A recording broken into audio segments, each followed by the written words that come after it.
के समय मिट्टी की मूर्ति बना करके तैयार करते हैं, हम उसमें 12 ज्योतिर्लिंगों का आवाहन करते हैं और 12 ज्योतिर्लिंगों का आवाहन करके और फिर अपन लोग यहाँ पूजा करते हैं। तो इसलिए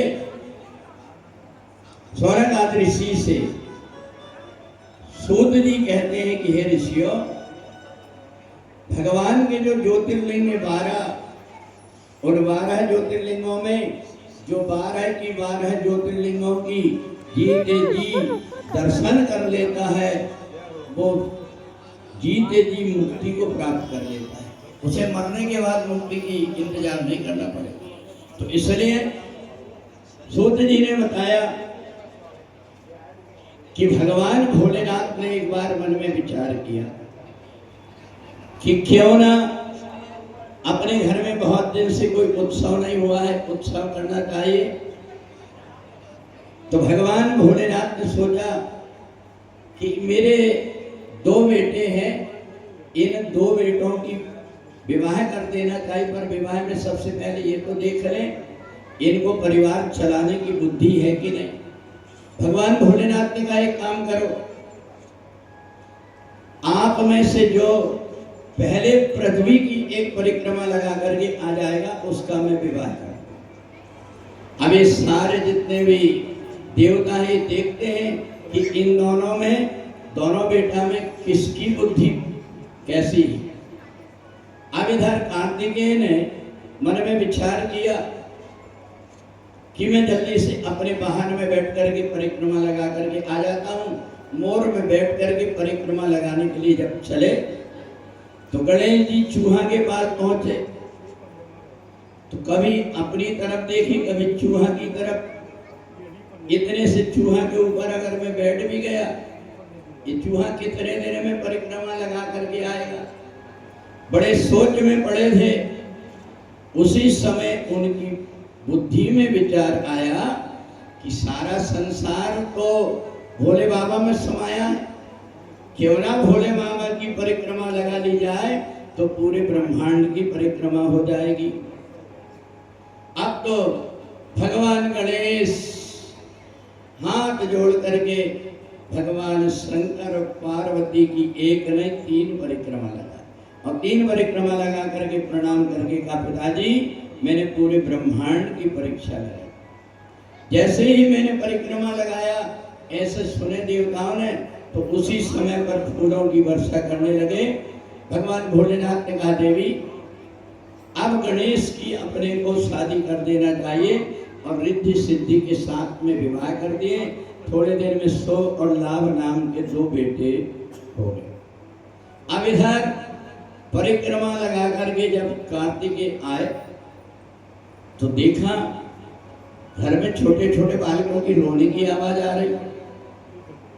कार्तिकेय ने कहा ये बालक किसके हैं? क्या तुम्हारे छोटे भाई गणेश हैं? गणेश के बेटे? बोले हाँ।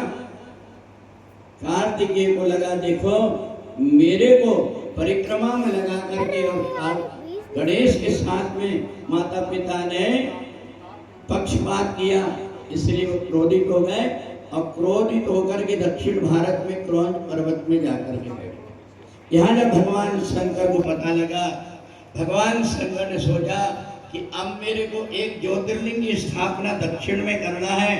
इसलिए पहाड़ में भगवान शंकर और पार्वती दोनों भेष बदल कर पहुंचे।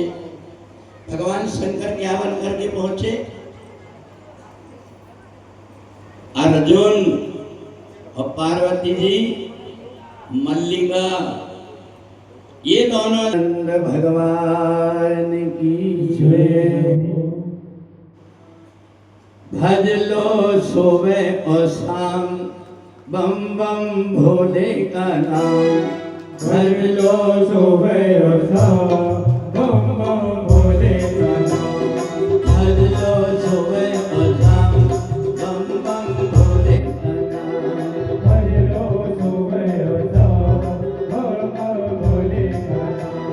मौका मिला है सुहाना, इसको न व्यर्थ गंवाना। मौका मिला है सुहाना, इसको न व्यर्थ गंवाना।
शौनकादि ऋषि ने सूत जी से पूछा, गुरुदेव ये बताइए कि संसार में व्यक्ति भगवान की पूजन करने के लिए बैठता है, पर उसका ये मन आसपास क्यों भटकता है?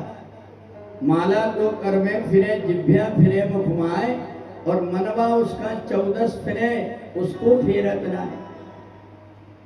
तो बताइए ये मन परमात्मा में कैसे लगेगा?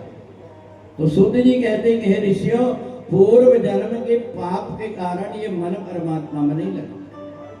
ये मन को पवित्र यदि करना है तो मन को पवित्र कैसे करें? बोले पहले जब शरीर पवित्र हो जाता है तो मन पवित्र हो जाता है। तो सूत जी ने कहा कि एक समय भगवान नारायण ने सोचा कि मनुष्य जीवन में कोई ना कोई गलती होते रहते हैं, और जब उससे कोई पाप होता है तो उसका मन फिर विचलित हो जाता है। तो इसलिए ऐसा कोई उपाय हो जिसके करने से शरीर के पाप किए हुए जितने हैं वो नष्ट हो जाए।